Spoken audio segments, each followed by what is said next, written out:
You're listening to the KGRA Digital Broadcast Station. It's a whole new way of life. Salt Lake City, Utah. Hudson Valley, New York. This is Sky Tour Radio.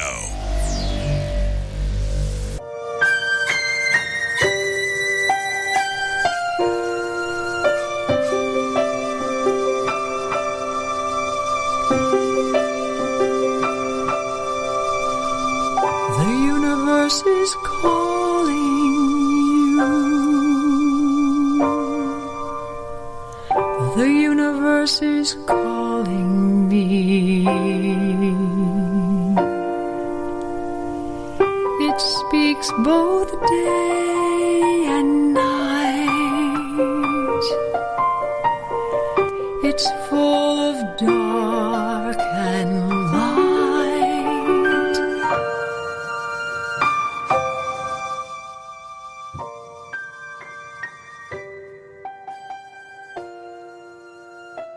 And Mark is on mute, so I guess I'll start the show. Welcome to Sky Tour Radio, everyone. And I'm Mark, sorry. take it away. Yeah, thank you very much. I know I do that once in a while. I have a cough button, and I reminded everybody beforehand, make sure you use your cough buttons. I used it too, and I guess it was the talk button for me, right? Just shut up, Mark. Okay, I did. Thank you, Amanda. Welcome, everybody. The universe indeed is calling us. I think it's calling on me to be quiet, apparently. But I'm Mark D'Antonio, as Amanda reminded you, and of course that was Amanda Curran, and we have Daryl Mason with us, and another special guest tonight, Tara, who's going to entreat us with Tara's Cosmos questions.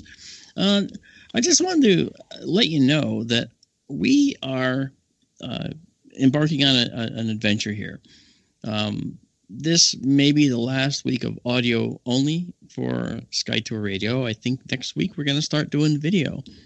And we're going to be working really hard to bring you a full video experience with Sky Tour Radio.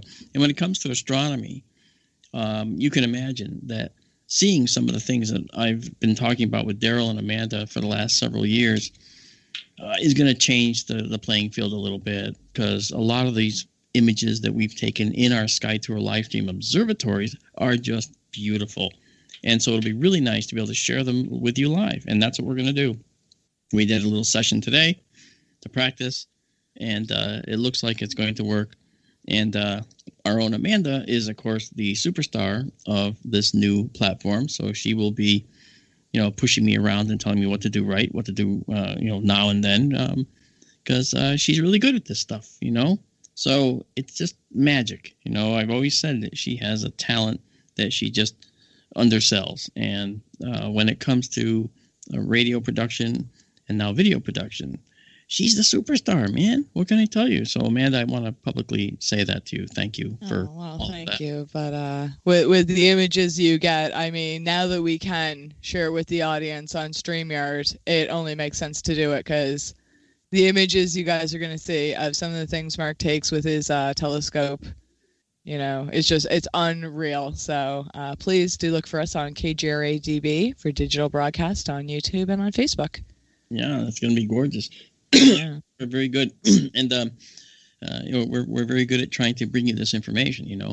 So and when we're talking about the observatory, well, we're talking about Sky Tour live stream. That's that clear night journey that we take everybody on into the wonders of the deep sky, and that's courtesy of our research grade telescopes in our observatory. We had one here in Connecticut, the John Zach Memorial Observatory in northwestern Connecticut, under a reasonably dark sky. But now we have a second one, and the observatory is complete in the Arizona desert. And our other guest, Tara, along with Mary Ann Robb, have been instrumental in helping us put that all together. And I must say, it's all finished, and I have yet to visit it. I had to do everything through phone and photos and FaceTime type stuff because of COVID keeping me here. COVID has kept me in Connecticut. That is the threat of COVID, I should say, has kept me in Connecticut 6 times. So I've canceled that trip 6 times to Arizona. But I'm scheduled to go out at the end of March, and that's irrevocable. So I will be there, and we'll be installing, and we'll go live as soon as possible. And that looks like early April when we're going to go live now. So it'll be great. And we're going to be under a very, very dark desert sky. And we're not at sea level. We're actually almost, we're about 2,000 foot elevation there. It's not the highest, but it's actually better than being much lower. The sky is gorgeous, and I can't wait to bring it to you. So with 300 clear nights a year, you can imagine you're going to have some fun with Sky Tour Livestream. So I hope to see you all there. We view these beautiful clusters of stars, amazing phenomena. We see stars that exploded and littered the cosmos with these beautiful filamentary, gorgeous, colorful webs of gas, which belies the entirely catastrophic and explosive nature that formed them. And we're just seeing it in a little snapshot of human life. Over the course of a human lifetime, you really don't see any of these things really moving too much. Some stars move pretty fast. You can see those move against the background of other stars that are farther away. And some nebulae, like the Crab Nebula, for instance, is a supernova remnant, the remnant of an exploded star. Over the last 100 years or so, we've been taking photographs of it, and we actually can see it expanding in those photos. But it takes 100 years to sort of see it, and then couple that with a 10-year study at the center of our galaxy to look at stars circling the massive black hole in the middle of our galaxy. You actually see these stars whipping around the center of the galaxy. There's a black hole that literally almost swallowed one particular star as it whipped around, and this particular star may eventually be rendered just a long stream of plasma at some point if it ends up getting grabbed onto by the black hole in any more permanent matter, or it'll be slowly evaporated by the black hole as the black hole pulls more and more stuff off it. So we're going to be watching that for sure. Some really neat stuff, And when we open up the observatory out west, we're going to have several telescopes in there, not just the Sky Tour Livestream telescope. We're going to have another streaming telescope in there from another streaming group, and we're going to have a third telescope, part of the Sky Tour Livestream, that's a wide field Milky Way telescope that's going to be able to look at the gorgeous sky, not quite like your eyes see it, but in a way that will make you feel like you're under the stars. And it's really just a stunning sight. We look forward to bringing that to you. So if anyone wants to talk to us, you can reach us at KGRA. We have an email there. It's called skytourradio@kgraradio.com. I think that email is still active, actually. I know we changed a few things, but we'll see if that's still active. Okay. And I wanted to mention now in the news, we knew from last week when we talked about, we had 3 missions arriving at Mars all at once. If you remember, we have ours, of course, the Mars 2020 Perseverance rover with the Ingenuity helicopter. And we had the Chinese arrive with the Tianwen-1, which is their first ever visit to the Red Planet. And same for the Arab Emirates. Okay, they had a mission arrive in Martian orbit that week as well. That's no coincidence. It's literally, and it's not a space race. It was done because that is the most favorable time to arrive at Mars. And if this wasn't working, they would have to wait many months before they could do it again. So it's no surprise that the missions to Mars happen all around the same time. It's the most convenient time for everybody on Earth to launch to Mars. So it's pretty cool. So we wonder, okay, so you want to know, what's the update on the Chinese? What are they doing? And the Arab Emirates, what are they doing? I actually don't have any updates. And it's not for lack of trying to find them. I didn't see any. And Daryl, I don't know if you had any updates that you managed to find, because I couldn't find any. Did you find any? I haven't looked lately. I did read that the Chinese orbiter, they are modifying their orbit, I guess trying to get closer to a circular orbit. Yep. They've been in sort of a very elliptical parking orbit, and they're trying to knock it down from apogee down toward perigee now, or whatever the equivalent Mars term would be. And they have been adjusting their orbit down to get closer to the planet. That's all I've heard about the other two lately. Okay. I mean, didn't they say that the Chinese probe, didn't they say they wanted to get down to as close as 65 miles? You got me. Okay, I think that's what I heard, but I mean, I could be wrong. And like I said, I read some of these things in passing, and sometimes bad data can become a fact in your head. So I always second guess. You got to be really careful with that. But thank you, Daryl. And I have to say, Amanda, by the way, and this relates to you too, Daryl. Amanda has told me, and she said this just before we came on the air, we need a positive message about spring. We really do. Well, we actually have it. And Daryl, you're going to give it to us. You know why? Because you're going to tell us about the coming sky, aren't you? Like it or not, yes. Do you like it? I do. I don't know if everybody else will. Why don't you share it? Okay. Well, we're only 3 weeks away from spring, folks. So there's something to look forward to. The sun is rising earlier every morning, and the sun is setting later every evening. And we're just 3 weeks away from springtime. Yay. That's when winter starts in Colorado, let me tell you. We only have 3 seasons here. Winter's in spring, summer's in fall, fall's in winter, and there's no spring at all. Okay, that's an old saying out here. February is nicer than March, and March is nicer than April. And then once May gets here, all of a sudden it just gets hotter than beans. So that's what I have to look forward to. We do get nice weather though, and it is trending warmer here. We had a good snowstorm a few days ago. I got 7 or 8 inches here maybe, and most of it melted the next day, which yay for Colorado. Up at altitude, the sunlight is very strong and it just melts the snow and nothing flat. So that's a good thing. But anyway, this time of year now, as we head into springtime, you can see the skies changing. If you go out after sunset and you watch it dusk to dark, there are no bright objects over in the western sky right now. You might remember Jupiter and Saturn, they dropped off and they're in the morning sky now after their conjunction in December. Mercury was up there. Mercury joined Jupiter and Saturn, and they actually all joined Venus in the morning sky, which I may talk about in a minute. But one thing, really cool thing you can see this time of year in the west after sunset is the zodiacal light. The plane of the ecliptic, the big highway in the sky that the sun and all the planets follow, makes a steep angle to the western horizon after sunset this time of year. So it helps to see such things that follow the ecliptic. Not only the planets and the sun follow the ecliptic, but the zodiacal light does also.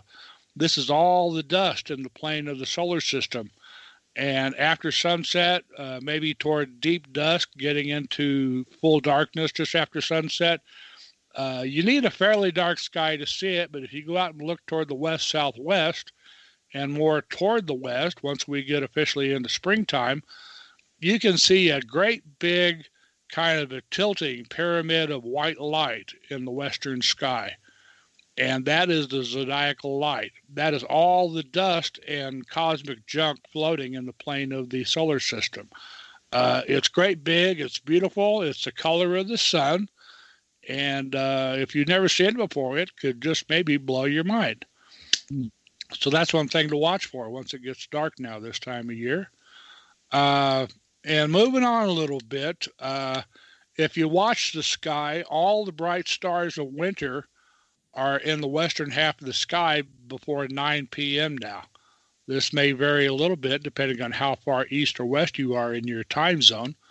But Sirius and Orion, if you're familiar with the winter circle or the winter hexagon, all the stars are, except for Castor, Pollux, and Procyon, are actually west of overhead by 8 o'clock or so now. And then Castor, Pollux, and Orion are following, and they're in the western half of the sky by 9 o'clock.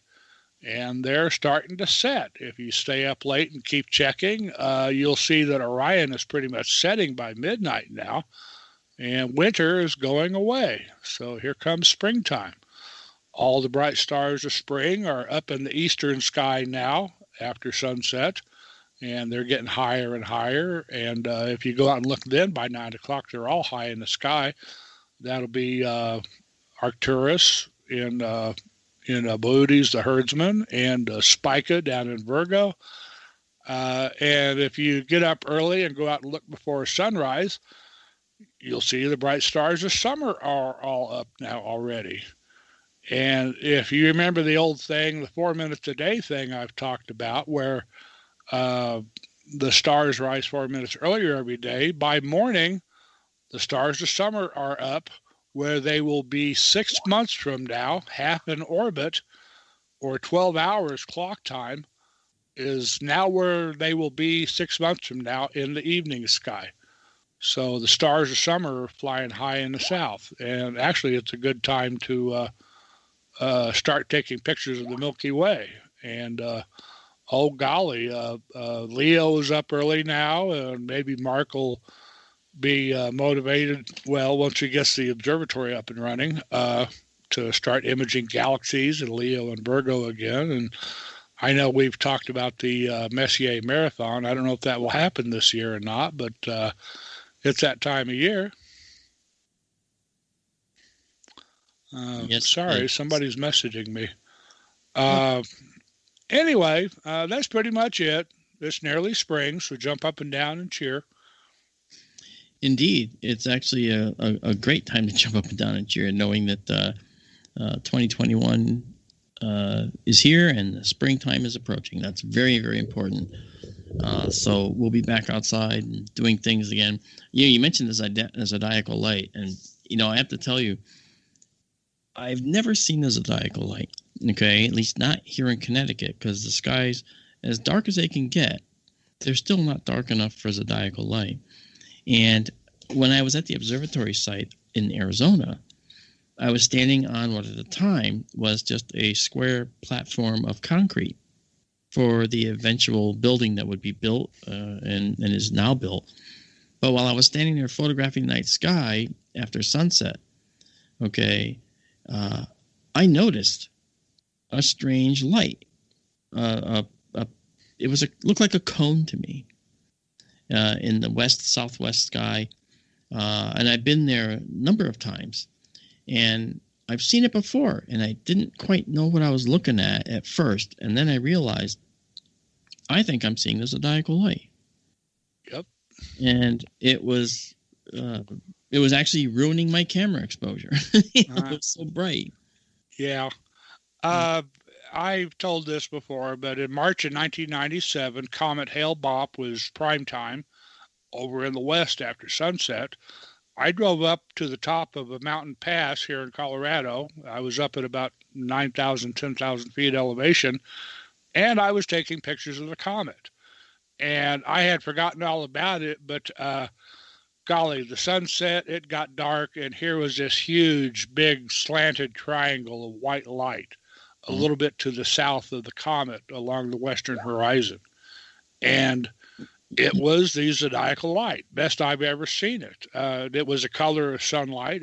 Interestingly, it was the very same color as the dust tail of the comet.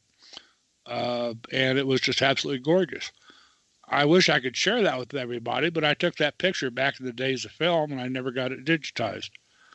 I wish you could just take a photograph of it with your cell phone, and then you digitized it. Well, this was 1997. I didn't own a cell phone. Yeah. Somebody's messaging me. Well, I think that's probably the side chat going on here. But in any case, that was amazing to actually see it for the first time. And I think, Amanda, you were with me in the Sky Tour live stream observatory the first time I actually saw the Veil Nebula, which was a supernova remnant in Cygnus, the Swan. And I think that at the time I got emotional about it because it was just so beautiful, absolutely beautiful. I know a few images you said you saw for the first time in your own scope moved you, brought a tear to your eye. Absolutely. I think the first time you saw the Veil, when I was there, you had to see it in two pieces. Yes. And now you can see it all in one. So we've come a long way in a short time. Well, I can see it in. I still need to see it in two pieces with a big scope, but I have a wide angle scope that can see it all in one shot, and it's really beautiful. It is. Oh, it is. It's a stunning image for those that haven't seen it. You can check out in our Facebook group. A lot of the images Mark takes in the evenings with his telescope. He will post there raw images, stacked images, things you can take and play with and do what you'd like with. And the veil is gorgeous. It's absolutely beautiful. Yeah.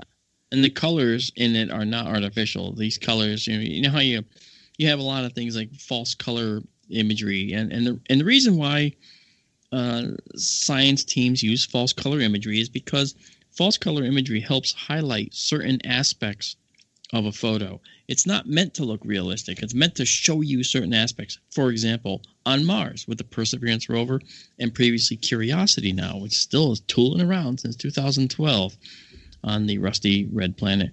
That false color images of Mars sparked a furor saying, look, there's water on Mars and the sky is blue.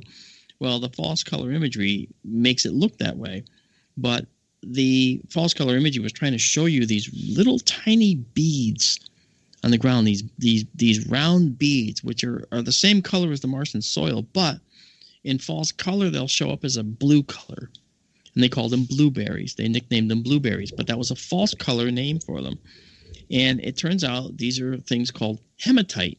And hematite is a product of water mixing with iron compounds, right? Okay, and oxygen, combining with other compounds of iron to produce these little blueberries. The blueberry itself is created in the presence of water.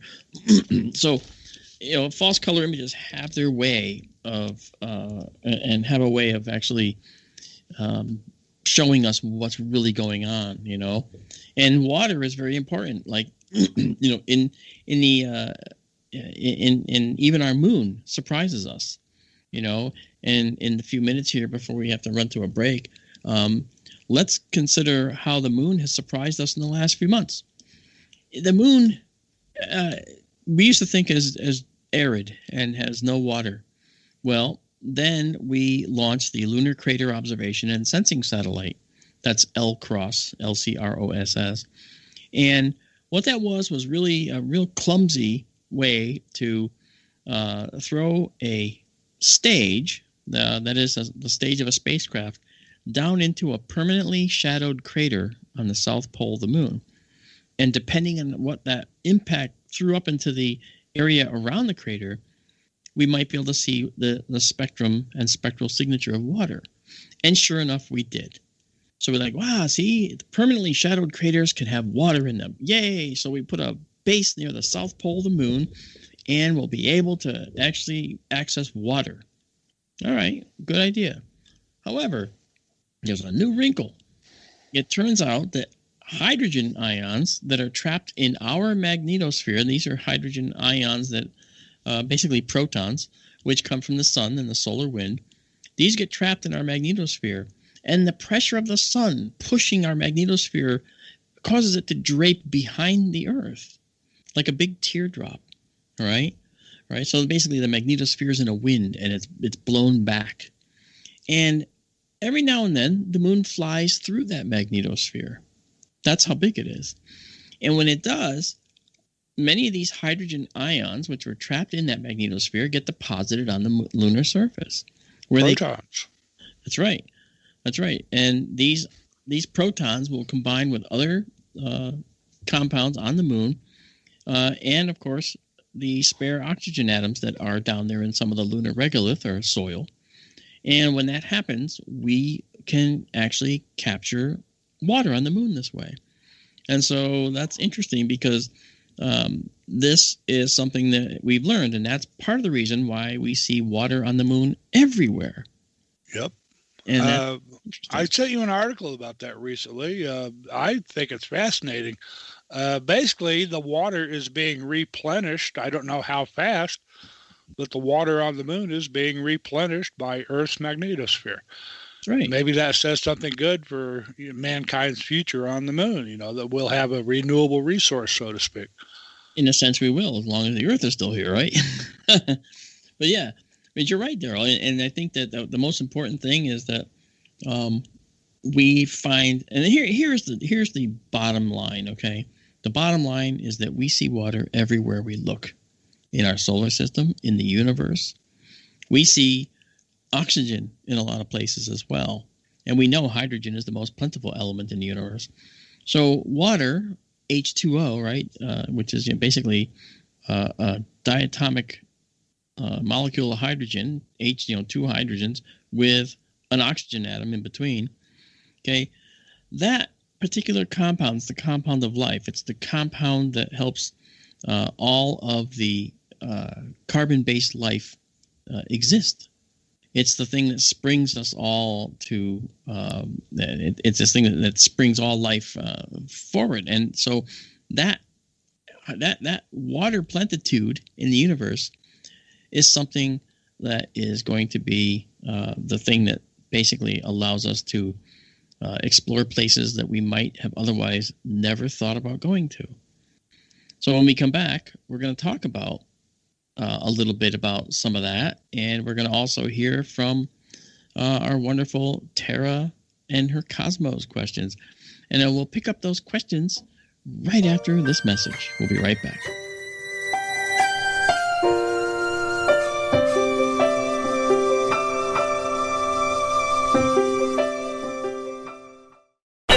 Okay, nurse, let's get this man to the ER stat. Right away, doctor. We see this every day. Heart attack or angina pain due to blocked and clogged arteries. Chelation can remove obstructions or blockages from arteries and help avoid painful and expensive surgery. Now there's Angioprim. It's a liquid oral chelation product that you take with juice. You start to feel the results fast. Angioprim increases blood flow all over the body, and that means more energy and strength to take on the day with less aches and pains. 60 years of research has gone into chelation, and Angioprim is the result. A safe and easy way to unblock your veins and arteries from buildup that slow circulation. Paging Dr. Jones. Please report to the emergency room right away. Log on now to angioprim.com. That's ANGIOPRIM.com. Or to speak with a trained consultant. Give Angioprim a call at 954-882-7221. That's 954-882-7221. Folks, this is very important information. What's to be said about CBD? AncientLifeOil.com. Our CBD is made from hemp and has 0.003 THC, which means this wonderful product won't get you high, no matter what amount you take. What does CBD do for the body? My hands are tied. But you can Google CBD benefits and be astounded. When you're finished reading, you'll want to log on to AncientLifeOil.com. That's AncientLifeOil.com. and purchase. Life is good when you feel good. People are tired of pain. People are asking for non-GMO organic products to help them with, you fill in the blank. Legal in 49 states, and again, our CBD is made from hemp. Ancient Life Oil is about helping people one by one by one. If you wonder how good the product is, the CEO takes it every day without miss. AncientLifeOil.com. That's AncientLifeOil.com. Have a great day. Permanent industrial glue impossible to remove?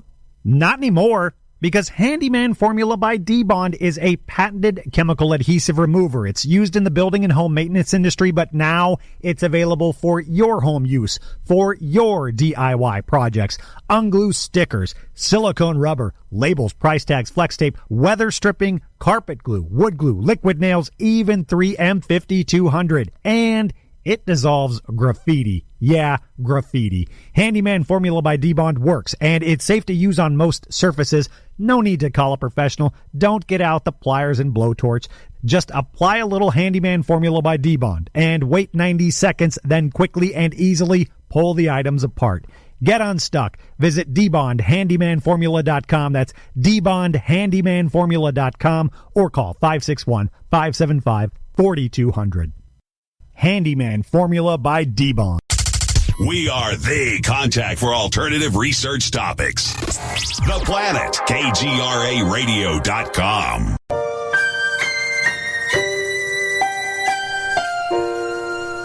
Hey guys, welcome back to Sky Tour Radio. This is Mark with Daryl and Amanda, and I want to welcome back to our show Tara Eulis, the famous Arizona artist that did the door of our Skytour live stream observatory out in the desert.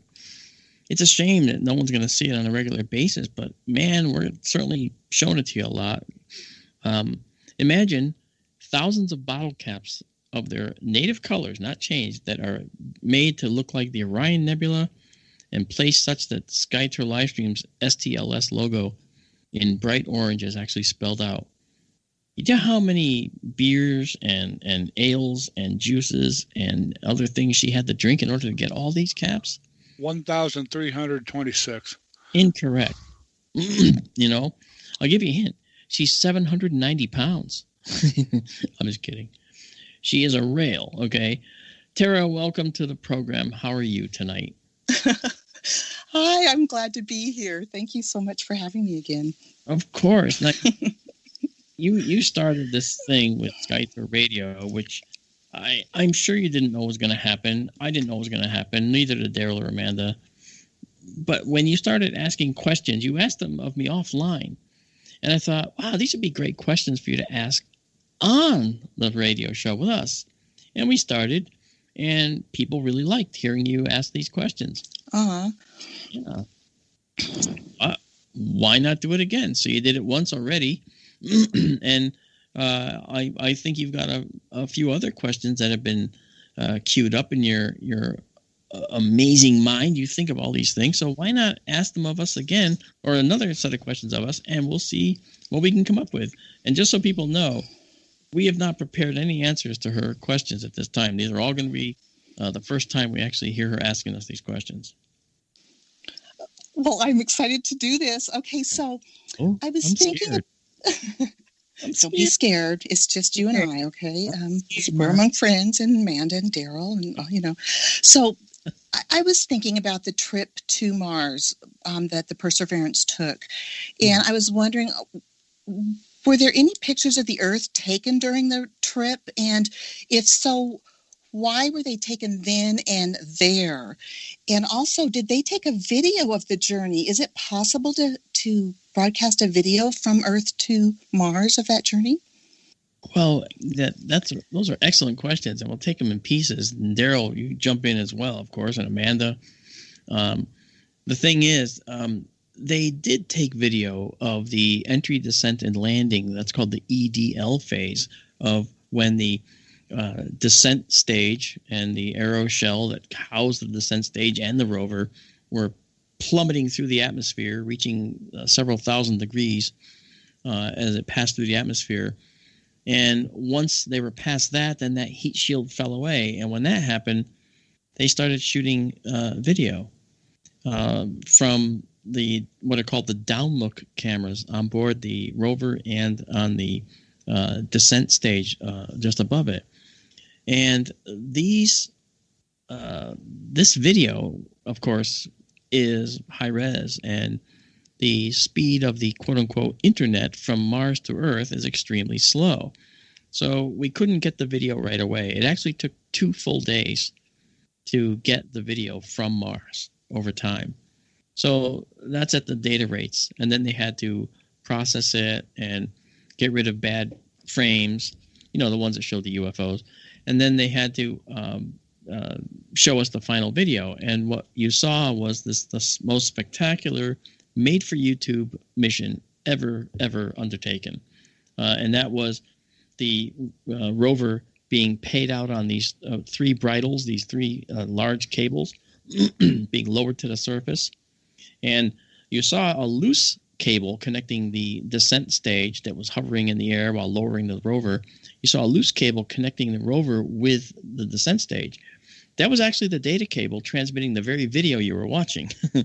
And that video got transmitted down to the rover, where it was processed and sent up to Earth. Because after the descent stage let go of the rover, it took off and crashed about 300 yards away. So it wasn't in any position to send anything. But the rover was dutifully carrying all that data. And that's why, as soon as the cables were cut, the video stops, because those were coming from there. So video is tricky from Mars. So they did it by actually communicating from the surface up to the Mars Reconnaissance Orbiter satellite, and then that would transmit and relay to the Earth. There's another antenna on the Perseverance that could send data directly to the Earth as long as Earth was visible. So they used both methods, all right? But on the way, I don't believe that they actually did look back at Earth. I've got a vague memory. Daryl, maybe you remember. I have a vague memory, though, of seeing a little blue dot, a pale blue dot, as Carl Sagan was said, a pale blue dot. And I think that might have been from that mission. Was that not the Perseverance mission, the Mars 2020? Didn't they get a shot of Earth from some distance away? I honestly don't remember. There have been other satellites that have imaged Earth. I want to say the Mercury mission. What was that called? Messenger. It imaged Earth during a flyby, and there have been other missions that have imaged Earth during flybys. These are gravity assist maneuvers. They'll launch from Earth and they'll slowly loop around the inner solar system several times, and it's like they're playing, they're caroming off the other planets as they gain momentum and alter their orbits and stuff. And there have been other missions that have captured Earth when they're doing a close pass. Yeah, remember the Galileo mission to Jupiter did that. Yes. Cassini did that because you actually saw Earth through Saturn's rings. Yes. One shot. It seems to be the thing to do, is capture our pale blue dot, right? Oh, yeah. I guess when Sagan was still alive, that would have been the Voyager missions when they first saw what he called the pale blue dot. Yeah. As for live video or even, delayed video from the Mars 2020 mission, Terra, it would have been boring as could be for the most part. The thing was flying in space for 8 months. And they could build a best of, I guess, if they had bothered imaging. But it's like watching absolutely nothing happening for most of those 8 months. It's like watching professional bowling. Yeah. Well, hey, Mark. Yeah, go ahead. Well, kind of on the same subject, you and I had spoken briefly a while back about reflectance, and it's kind of along this line. Can you talk about that and its importance, please? I was actually going to just mention that, actually. This is, quantum entanglement of the brains here. I guess. Yeah, actually, Daryl mentioned Carl Sagan, and Carl Sagan during the Galileo mission asked that the Galileo probe specifically be turned to look back at the Earth, because the Galileo probe could measure the reflectance of the Earth. Now, why bother? Reflectance isn't reflection. That's different. Reflectance has to do with certain types of radiation that are radiated from the Earth, right? So when Galileo imaged the Earth, what that did was to help build a database for the first time of what it looks like from deep space when you look at a planet that has ice, water, land masses, and atmosphere. And what would those look like as the Earth's rotating, day by day? What does that look like to the probe? And we could tell by looking at the reflectance, the values. Okay, is it desert sand? Is it water? And this database serves as a basis for future science, although at the time they might have seen it coming but couldn't actively pursue it because we didn't have the technology. But the thing is, this reflectance value can tell us just by looking at the light and the type of radiation we're getting, the type of light that's coming to us, whether we're looking at a desert planet, a lush rainforest planet with photosynthesis going on, a water planet, or a dead planet with just rock. And this, as you can see, you can imagine where this can take us, Tara, from the point of view of exoplanet research. Just by looking at the reflectance of exoplanets, maybe we'll be able to say, hey, this is a water planet. We know it for sure. Or this planet has a lush photosynthetic abundance of life, plants, perhaps. Or, this planet here looks like we have a lot of, looks like a Sahara planet where it's all desert, perhaps. So we're leading to that kind of science where we can look at this light and make determinations about it. And that is the most exciting thing about exoplanet research. Now, Mars 2020 is more tuned to figuring out the ins and outs of doing human exploration of the red planet. And on the very front of the rover, by the way, just as a little aside, there are these little tiny round targets in a little tiny rectangular little box, and they're exposed to the Martian atmosphere and environment.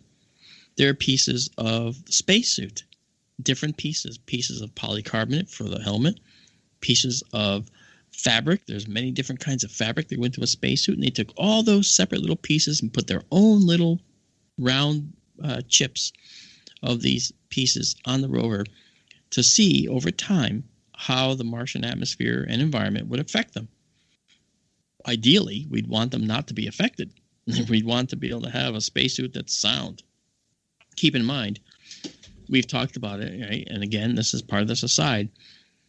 Planning for human habitation of Mars, we would not be able to bring our own oxygen there, right? We can't just have this massive oxygen tank that we're towing behind our spacecraft.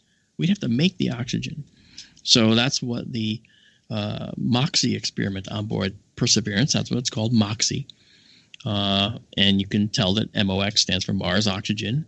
And basically, it's going to take the carbon dioxide atmosphere of Mars, which is 96% of the atmosphere, and turn that into oxygen that we can breathe, number one, and that is most important.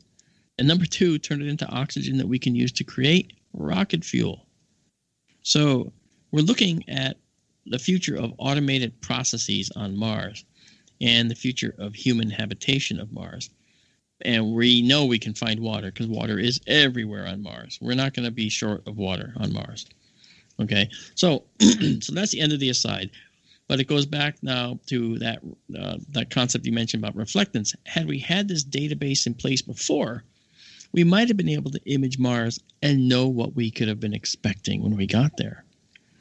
We've done spectral analysis of Martian atmosphere before, and we've seen things like methane in the atmosphere.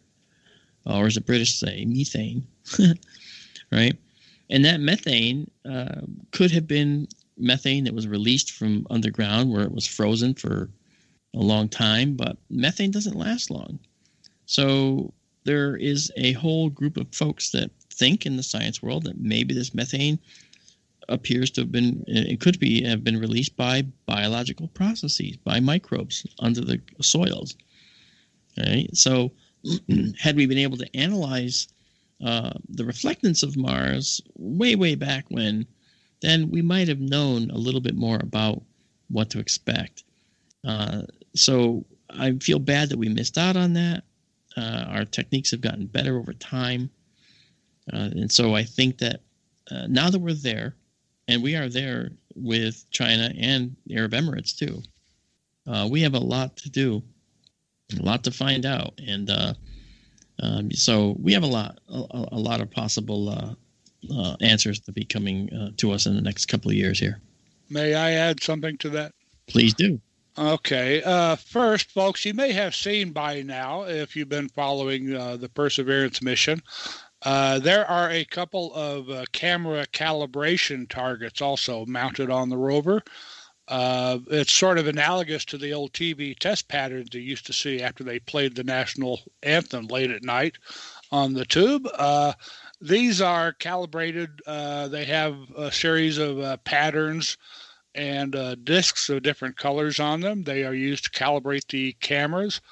The other half of this is Scott Manley on YouTube. That's SCOTTMANLEY. He does really good space and rocketry videos. He did a really interesting video a couple of days ago about the cameras on the rover are all black and white. But what they use is they have a very sophisticated filter wheel mounted with the cameras that can shift to different wavelengths per what Mark was saying about reflectance, that they can image through these different filter wheels. This is just a fancy version of the same thing that Mark uses on his telescope. they can basically look through the different filters and detect different frequencies, wavelengths of light, and it gets them a long way toward analyzing what they're seeing via the different colors and different wavelengths of the various filters. It's a fascinating video. I wish I had a link for you. Maybe I could find it and post it so Amanda might post it. Well worth your time, though. I mean, this thing must have a dozen different filters on it. It's definitely a next generation camera over what we have for sure. You know, actually over what most anybody has, to be honest. Well, you know, I read somewhere that those cameras aren't all that hot by today's standards. I guess this is one of those things where, you know, when they design a mission, that usually the technology is outdated by the time they launch it. I don't know the truth of it, but I read somewhere that the cameras on the rover are only 2 megapixel cameras. Yeah, they have to freeze the technology at a certain point. And even if they went leaps and bounds beyond what they originally had, they use frozen tested technology. And I say frozen meaning we're no longer going to accept any upgrades. This is what we're running with. That's why the shuttle used old-fashioned computers. They're called PDP-10s. Okay, I mean, these are dinosaurs, but they worked and they were reliable, and that's why they were used. So it's not the best technology. That's Elon Musk uses the high-end technology, but even Musk freezes technology. What he used in Crew Dragon, that doesn't represent the 2021 technology. That represents the 2017, 2018 technology. It's grown tremendously since then, even before that, actually.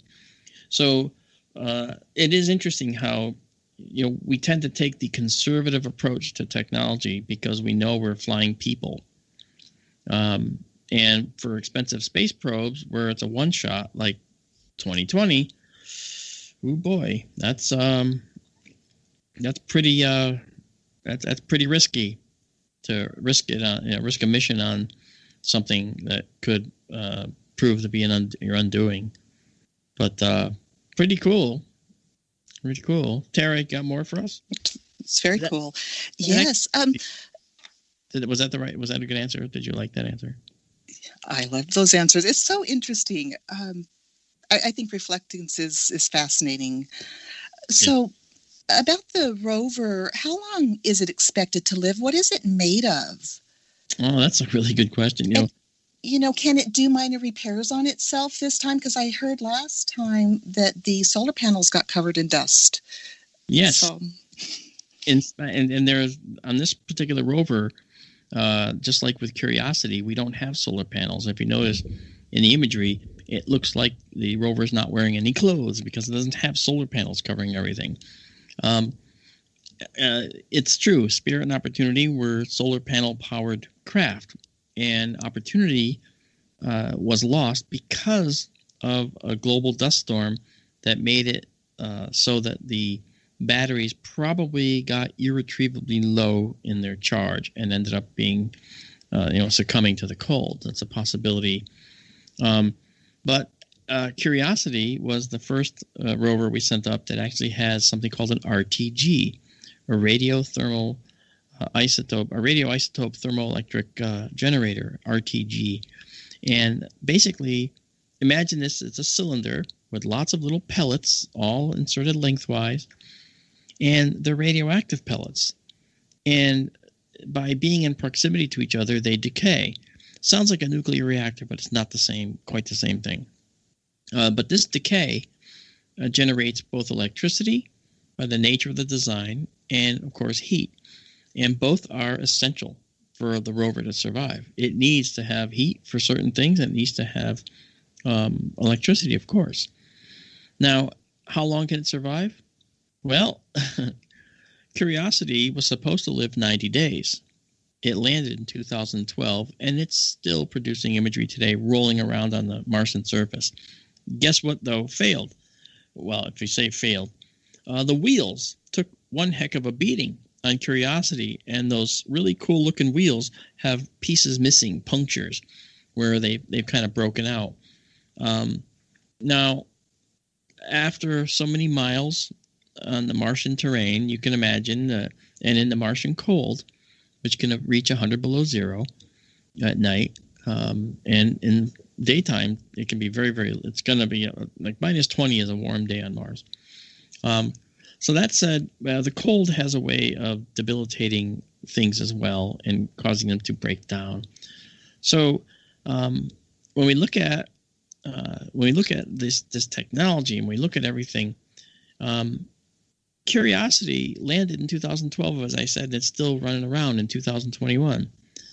I mean, I think 9 years is a pretty good run, and it's still going strong, you know. But when the radioisotope thermoelectric generator runs out of pellets, when it runs out, and it will, then Curiosity will be dead. And it'll be in that last position ever. And same thing with Perseverance. So Perseverance can probably run equally as long, maybe more. So, you know, that's a really good track record. There may have been something in Tara's question. I thought I read the other day that Perseverance has some sort of tool attached that can actually clean parts of the lander. Oh, I'm sorry. You're right, Daryl. There is. It actually has a built-in dust-off. And that is for certain things like potentially camera lenses. It's on the, I think it's on the remote mechanical arm. And it can spin. The mechanical arm is just an amazing tool because it actually has a bunch of different tools all arrayed in a circle so that you can just spin the arm and here's a new tool. Spin the arm, here's a new tool. You know, spin the head, I should say. It's called the turret. And one of those tools, I believe, is this dust off.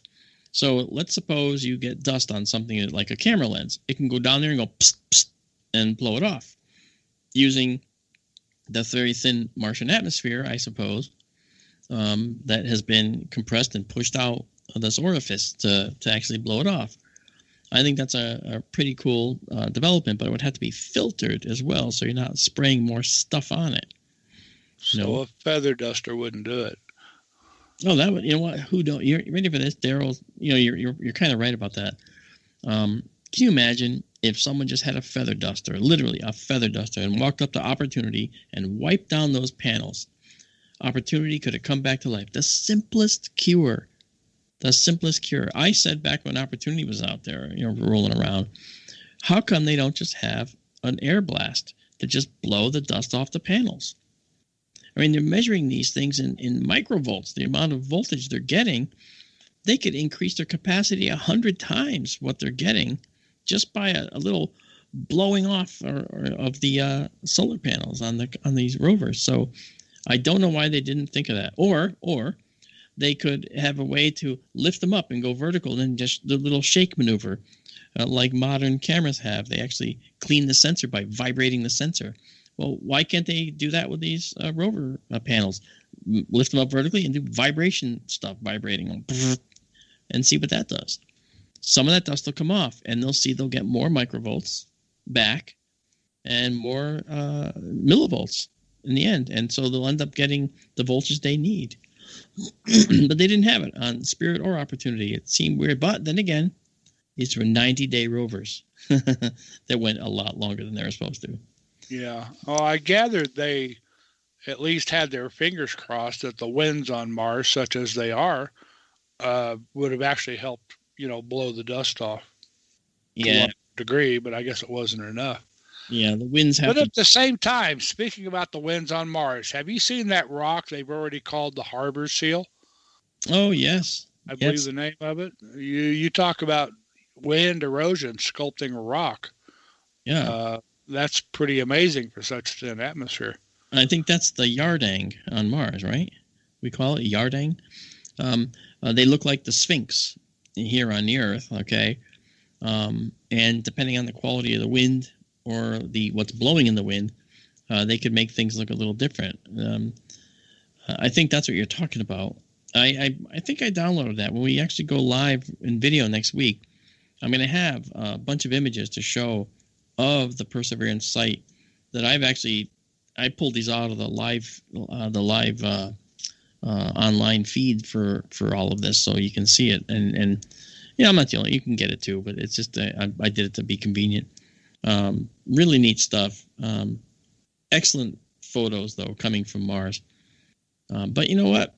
Why take photos? Because we want to see, man. We want to see. We have eyes. It's one of our main senses. We can't taste Mars. We can't smell it. We can hear it now, courtesy of the microphones. Not much to hear. I heard a little wind the other day, though, when I listened to the transmission coming from Mars, right? But we can see it, and that's the thing that's important. So now I know that we have more to do, and I know, Tara, you've got a lot more questions, and I can't wait to hear those. I just want to give Daryl another chance to say anything else he'd like to put in there. We've got about a minute left, Daryl.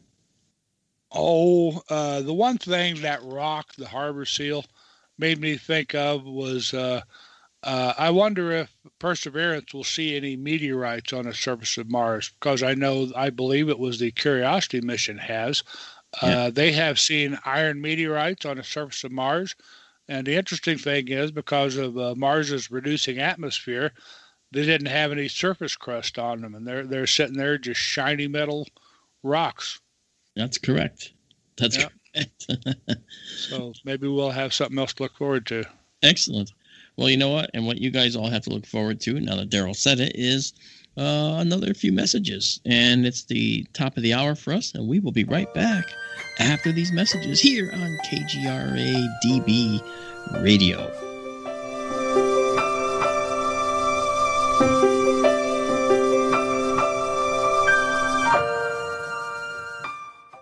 Hi, folks. It's troubling times, and fear is pushing emotions, which in turn pushes health the wrong direction. Do you ever get an ache because life is uneasy? Try Life Change Tea at GetTheTea.com. Life Change Tea works on your digestive tract, helping to move food through quicker and comfortably so your health is spot on. Life Change Tea may not help with world issues, but it will help with your digestive issues. A glass a day helps keep the intruders away. So, change your life today. Log on to GetTheTea.com. That's GetTheTea.com. If your health game is off, get on by ordering Life Change Tea. GetTheTea.com. And while you're on our site, look around at the great non-GMO organic supplements. And if you're a sales shopper, go to our specials page and see what's for you. I've been drinking the tea for 12 years, and I'm sure glad for its health benefits. Again, that's GetTheTea.com. GetTheTea.com. The tea that makes you go. Please listen. Now is not the time to fear. When your immune system is strong, shields up. You have very little worries. If your immune system is compromised, you're susceptible to all viruses. I say shields up and no fear. Try Heart Love from GetTheTea.com. Heart Love has a special ingredient called allicin. It comes from the healing part of the garlic plant. No garlic breath.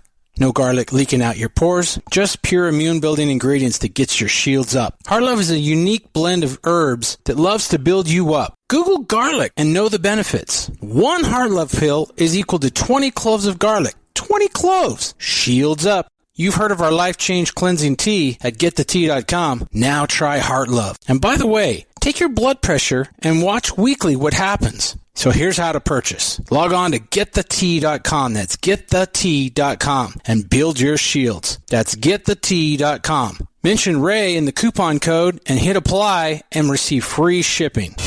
Welcome to the new KGRA digital broadcasting website, thekgradb.com.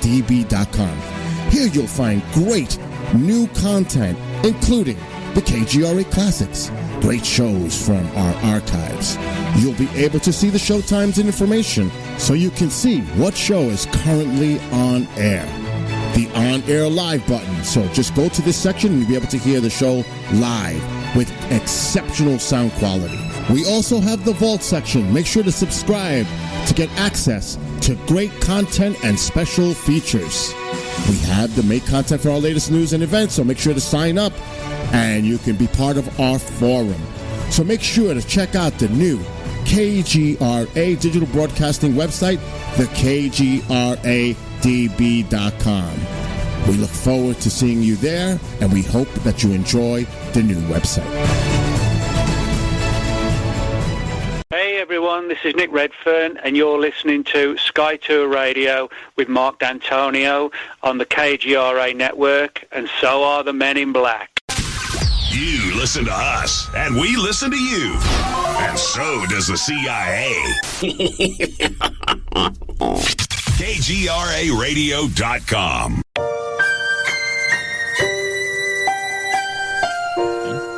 Hey, welcome back to Sky Tour Radio. It's Mark D'Antonio here with Amanda and Daryl, and of course Tara is our special guest again tonight, asking these wonderful, amazing questions. She has an insight that I think a lot of you have, and hopefully she's asking questions that many of you are thinking, and this is something that Amanda shares with her. She does the same type of thing.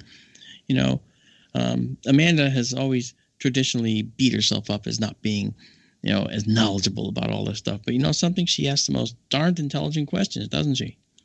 And Tara's doing the same thing.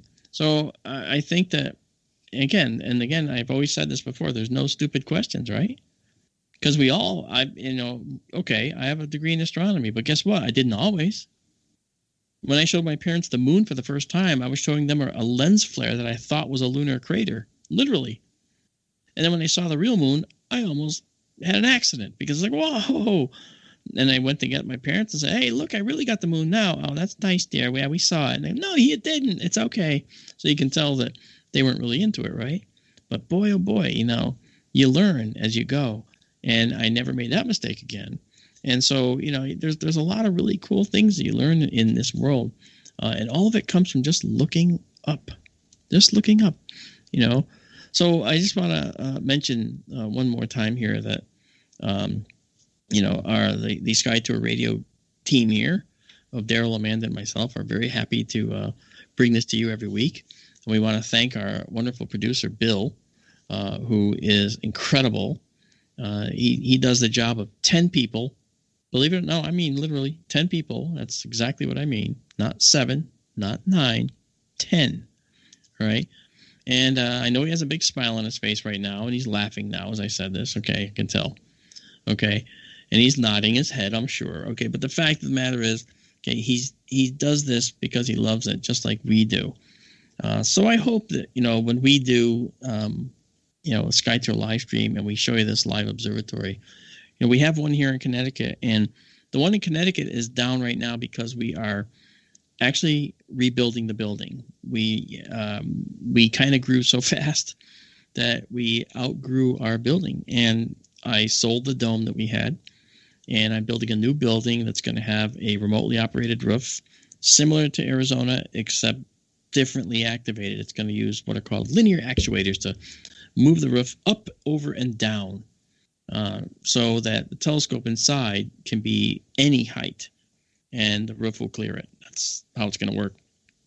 So that said, that starts pretty soon actually here. I've already got that designed and working in the design. And so on the 28th of March, I'll be out in Arizona and start the process of getting Sky Tour West live and running.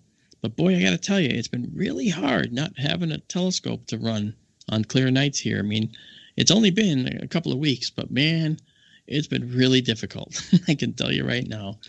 So I'm going to be moving as fast as I can to get this going. And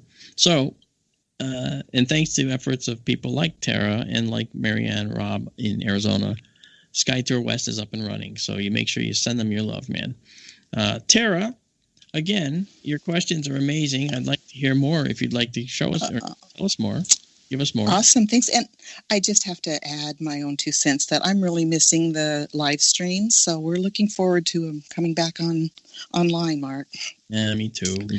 That's soon. I hope so. It's exciting. It is. So I have a question about the rover and its age. Normally their mission is only to last a certain amount of time, but they seem to be lasting a lot longer than that. What are the missions that are on the back burner? Are they planning for experiments that they can do later? I mean, on this particular rover? Yes, on this particular rover, because wouldn't they have to, if they've done all their experiments in the allotted time they planned for, what are they going to do if it lasts another 10 years? Well, first of all, experiments aren't just a one and done. You actually have to repeat your experiments, and you have to keep getting a quantity of experimental results. To do that, you have to do the same experiment sometimes hundreds of times, and then the average of the results or a specific analysis of the results can give you a very clear idea of what's really going on. It's not so cut and dry on Mars, I should say. That's kind of a joke to the people that know Mars. It isn't so cut and dry because Mars experiments could show you conflicting results.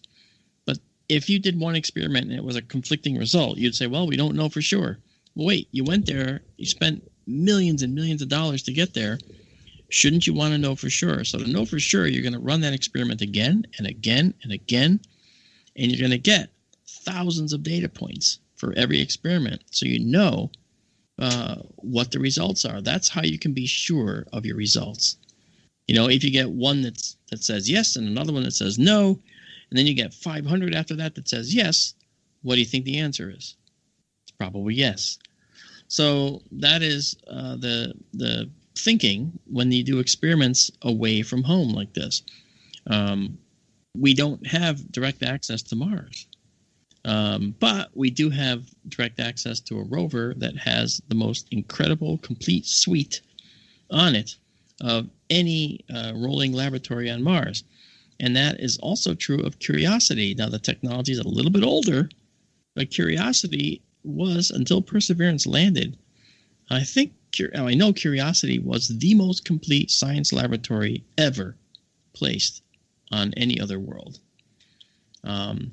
Which leads to a joke you've seen on the internet, and I came up with this years ago, but I swear I think again, our minds think alike, people think alike, so no one can really claim it. But I said that Mars is the only planet in our solar system that's entirely populated by robots. And it's true. As far as we know, once we find microbial life, well, then that'll be the new ticket. It'll be like, hey, something new. So when you're asking about these rovers, and I think you had two parts to your question there, Tara, and I can't remember the second part. I'm sorry. I was just wondering, did they have experiments on the back burners, and did they bring everything they had? Are they going to do experiments on the natural resources? Because wouldn't they have to use these natural resources to create our surroundings if we're going to live there or make fuel to go to other destinations? That's correct. They will. And as far as the most essential thing is water and oxygen, right? And that's what I mentioned. The MOXIE experiment on Perseverance it's the size of a car battery. It's a small one, a tiny one, designed to see if it'll work. It's going to take, and to tell you exactly how it works, since Mars is made up of CO2, that's a carbon atom with 2 oxygen atoms attached to it, CO2. It's going to take in 2 molecules of CO2, and it's going to produce 1 molecule of O2, diatomic oxygen, which we breathe, and which makes rocket fuel. And on the other side, it's going to pump out carbon monoxide, CO. All right, so that's the chemical reaction. And if MOXIE works, we are going to scale it up, make it the size of a building, and we're going to actually make oxygen so that we can actually create a habitat on Mars that will be oxygenated. And now the pressure on Mars is very low. Okay, it's basically only it's 6.5 millibars on Mars. Now, what does that mean? Well, by comparison, Earth's pressure is over 1,000 millibars. Okay, well, it's only 6.5 millibars on Mars. So you can see that it's literally almost, as far as humans are concerned, it's almost a vacuum. So we have to wear full spacesuits. We have to do that. If you puncture your suit, yes, you can still die very quickly. And still all the same bad effects can happen. And you still have ultraviolet radiation from the sun you need to be protected from. There's no protection from that on the surface of Mars. That's why the whole surface of Mars is sterile. It's the whole reason Mars is red. because the atmosphere was destroyed by this ultraviolet radiation. And any water that was in the atmosphere, which at one time there was lots, was broken apart by this radiation from the sun. So the hydrogen atoms went up into space and the oxygen atoms went down into the ground and joined with iron compounds to make rust, which is why it's red, as we've talked about. Pretty cool, And so if you look at the experiments that they're doing, they're just going to be doing a lot of the same ones over. But the oxygen generation experiment and the time on Mars to examine how the spacesuit material holds up, those are hugely important, because if you think about it, the Perseverance rover is the first rover that we've ever landed that's specifically intended to gauge the habitability of Mars for humans.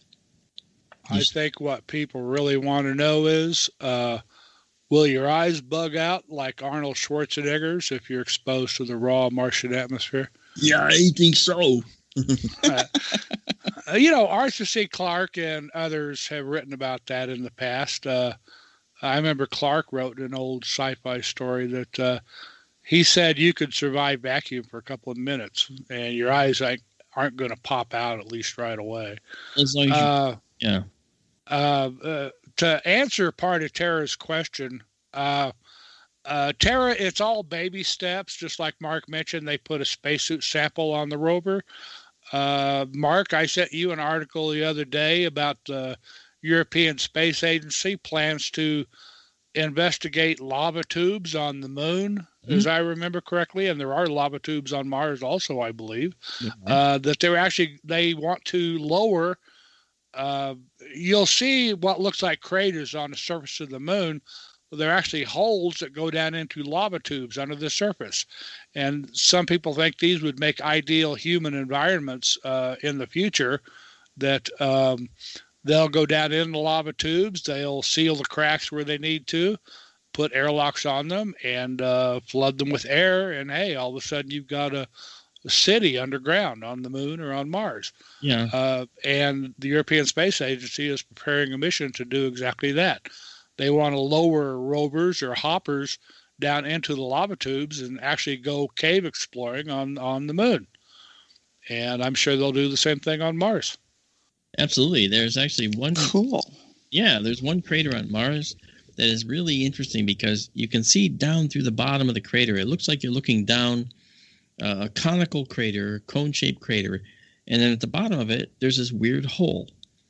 And it's actually a pit from a lava tube. Sometimes these lava tubes, the way lava tubes even form, like you see in Hawaii, for instance, they can be many, many feet across and almost round, kind of with a flat bottom, almost like a floor. It depends on the lava. But as the hot lava goes through, some of it inevitably cools along the walls. And then that acts as an insulator, keeping the other lava in the center of the tube molten. And then that lava drains out and goes out into the ocean or goes to wherever it's going. And the lava tube drains, leaving this hard encrusted shell and this empty tube. They can go for quite a distance. And in Hawaii, you can visit some of these lava tubes. And they happen everywhere in the solar system and on planets that have had, magmatic, lava-based, flows. And the moon is one of them, and Mars is another. We don't actually know of any other planet that has that type of thing going on so far, but I'm sure there's more. There might be some on Mercury, for all we know. Venus has volcanoes. Yeah, it sure has volcanoes, and I don't think anytime soon we're going to get to the surface of Venus to explore those. But well, no, not yet. Yeah, but I think that when the article Daryl's talking about, lava tubes are really attractive. Why is that? Because on the surface of the moon, and the same on Mars, you're protected from the deadly ultraviolet radiation from the sun by having mass between you and that location and that radiation. And that mass, being soil, is a great stopper of such radiation. So it'd be a protective environment. And most likely what they'll do on the moon, when they go to put habitats in there, they might use a variation of the Bigelow inflated tats, as I call them, these large structures that could be inflated. And if it's made of a material that's pretty rugged, you can inflate it to the size of the lava tube diameter, and it would fill it like a pencil balloon, like one of those balloons you fold into a balloon animal. And the inside of that balloon is where you'll live, and you'll have an airlock to go in and out, and that way you don't lose the air that's inside and deflate it. And so, that is the next step. That is a really good way, and we just have to find these places on the moon and Mars. That is a good way to establish a first base, a first colony, And but you are restricted to the size of the lava tube unless you learn about doing some drilling and you actually start doing mining, where you create tunnels. And that might be for, say, 50 to 80 years out further when we develop these automated systems to go do that. And we will. For instance, when we go to Europa someday, it's not a matter. There was a thought, most of you have heard this. Europa is thought to have oceans beneath that large icy crust. Yeah, okay, so we go under there and see what's there. Okay, great to say it. But how do you do it? What's the thickness of that ice? The ice on Europa is miles thick. Miles, not feet, miles. So you got to drill down miles. Now, here on Earth, we can't drill miles. We can't drill too many miles down, before the drill bits start to, these long strings, these drill strings of twisting pipe and stuff end up getting too unwieldy, and then we can't drill beyond a certain distance. I think the Russians, wasn't it, Daryl, that drilled the deepest hole on Earth? Was it Russia that did that? Yes. Yeah, and they actually they got down pretty far. I don't remember the depth, but they went many miles down, and they got to a certain practical limit. Now, albeit better for us, on a place like Europa that's only about 2,000 miles across, it's just over 1,900 miles across, the gravitational forces are going to be a lot lower, and so drilling, you might be able to actually get through the ice better. But you got to get there, and you've got to have a drill rig, and you've got to be able to make sure that as you're drilling, you don't push yourself up off the surface, because as you push down, Newton's third law, for every action there's an equal and opposite reaction. As you push down, it's going to also push you up as you push down.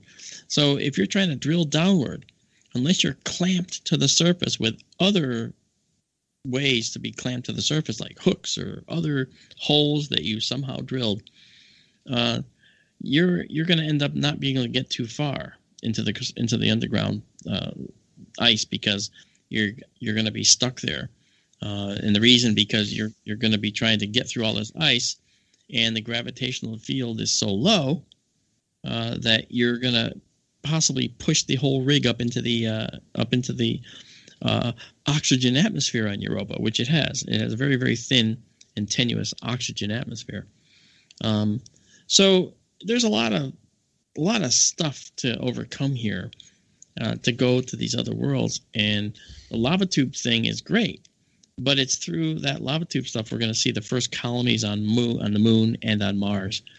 We're not going to have a habitat on the surface like a dome right away. I think the lava tube is probably going to be the best. It'll also protect us from impacts, because on Mars and on the moon, there are still meteor impacts. You might remember, folks that are members of SkyTour Livestream, you have seen, a couple Januaries ago, we did the lunar eclipse stream, and while the moon was blood red, we caught a meteor striking the moon, and you saw this bright white flash right down in the lower left quadrant where the moon was red. That was actually a meteor striking the moon. So it still happens. Now, on Earth, that same meteor would have burned up in the atmosphere. But on the moon, it went right down and obliterated whatever was underneath it. So anyway, that's sort of dragged out a little bit, but that's okay. Tara, I hope that was helpful to you. Well, I'm sure it doesn't help that I ask such multiple part questions either, but it's very interesting. And on that subject, so do we anticipate Ingenuity doing exploration of Mars like you just talked about? And in the future, like the next rover, could there possibly be more, like a swarm of drones? Oh, that's a very good point. Ingenuity is a test bed to see how a helicopter can function on Mars. It has 2 cameras, one for navigating and one for doing some photography stuff. And it has experimental packages on board too, to gauge the effectiveness and to also test other things away from the rover site. But this is a precursor to the exploration of Mars by air, by Martian air. Mars Airlines. Who knew? It could be. But this helicopter, as a test bed, is one of several designs. Another design further down the line is a global glider, powered glider, that will have solar panels on its wings, and it will actually fly through Mars, fly through the Valles Marineris, the biggest canyon system in the solar system, and fly through the canyon and take footage like never before. Can you imagine that video? Oh, man. So Ingenuity is a test bed. It's to see if it'll work. I hope it does. Otherwise, we're going to have to try it again, and we will, and we'll succeed. But it is kind of an interesting platform. I mean, the whole thing that makes Ingenuity work is something about the size of a softball. Okay? They put a lot of electronics, very lightweight, in there. There's also a little trickle charging solar panel on the top, and the wings are 4 feet long, and they're very, very steeply curved to catch that Martian air because there's not a whole lot of it, and it has to spin at 10 times the speed of a helicopter on Earth in order to actually get airborne. So it's really quite interesting. So Ingenuity, again, experimental platform. But it'll be pretty cool to watch what happens with Ingenuity. I cannot wait for that. I just literally can't wait for that to happen. I got to see Ingenuity get deployed right. And the way it's going to work is it's on the bottom of the rover. So there's a cover that's covering it. The cover gets dropped off. Perseverance drives forward, okay, and gets to the spot where it's going to drop off Ingenuity, now exposed on the bottom. And it drops Ingenuity down half and half. It drops down one half with 2 of the legs, okay, and then the other half with the other 2 legs come down. And now it's lower than the rover. So it backs away. All right. Now, as it backs away, now Ingenuity's sitting on the Martian surface. And it'll know exactly where to put it because it'll see the ground with its hazard and navigation cameras. So once this all happens, then they're going to spend a lot of time just doing tests of Ingenuity long before they fly it. I mean, just like me with a new drone, I sit there and I spin up the propellers and I shut them off. I spin up the propellers, shut them off. I check the battery life. I check all the details. I check the GPS. I check all kinds of other parameters to make sure that I'm going to get the right control that I need. And then I'll do a test flight where it'll just be up literally about 8 to 10 feet. And I'll just sit there for the entire duration of that battery and let it hover for a while. Make sure that it's not drifting. Make sure that the compass settings are right. And then I'll bring it down. Well, that's what they're going to do with Ingenuity. They're going to be doing a lot of tests ahead of time to make sure that the thing runs right and is doing the right thing. Because the last thing you want is for Ingenuity to go absolutely hog wild crazy, take off and fly directly into the mast cam on the Perseverance rover. Because just like a flame, like when you light a fire in a campfire, the smoke always heads toward you. No matter where you are, the smoke always heads to you, right? So I figure if Ingenuity is going to go haywire, it's going to head right for the mast cam, the primary sets of cameras on the Perseverance, and take them out. So I hope that it just works right from day one. So I hope that helps. Oh, yeah, that helps. There is a factor in all this. I have to play devil's advocate here. There's an old saying that work expands to fill the time available, called the Parkinson's Law, I believe. And this gets into the nature of government programs. There's good stuff and not so good stuff to it. I mean, the Curiosity had a 90-day mission life projected when they launched it, and now it's 9 years. You'll see the same thing here, and they'll take their sweet time flying the Ingenuity helicopter. Some of this could be compared with NASA's SLS system versus Elon Musk and the Falcon and the Starship. You know, that NASA is moving at a snail's pace, and Elon Musk is running circles around them. And I wouldn't be surprised ultimately if, you know, Musk just doesn't beat NASA's pants off on Mars. After a while, it just becomes engineering and technology. And, you know, I told you, Mark, I used to work in the largest underground mine in North America. Once you get the techniques down, it's not a big deal. And you'll see cities underground on Mars. I believe that. I believe that wholeheartedly. That's the place to do it, too. You know, because that's protection, again, from the ultraviolet radiation, etc. So I don't have any doubt at all that that's going to happen, Daryl. And I think that that's a very, very it's a statement that makes a whole lot of sense to me, in other words. Well, maybe that's a subject for another time. Yeah, possibly. I mean, we do have a break coming up here, so I guess we're going to end up maybe we'll talk about it on the other side of this break, Daryl. What do you think of that? We'll see. All right. Tara, are you going to stick with us for a little while longer? Are you kidding? Absolutely. Okay, good. Then we won't kick you off. We think we're having Thank you. And Amanda, you know, you've been awful quiet, but feel free to jump in too if you have questions as well. Oh, I have questions. Oh, well, maybe we have answers. I don't even know how to phrase them. No, I'm learning a lot. I like Tara's questions. Keep it going. I think everyone's enjoying the questions tonight. So okay, awesome. All right, if it ain't broke, don't fix it, right? I guess, but you know, I'm really enjoy your company too here, Amanda. So thank you. Yeah, and we'll be right back, folks. This is SkyTour Radio with the happy. Well, we are a triumvirate, but now we have Tara. So now it's a quadumvirate. What's the word? The happy quad. We're a quad. Anyway, we'll be right back after these messages.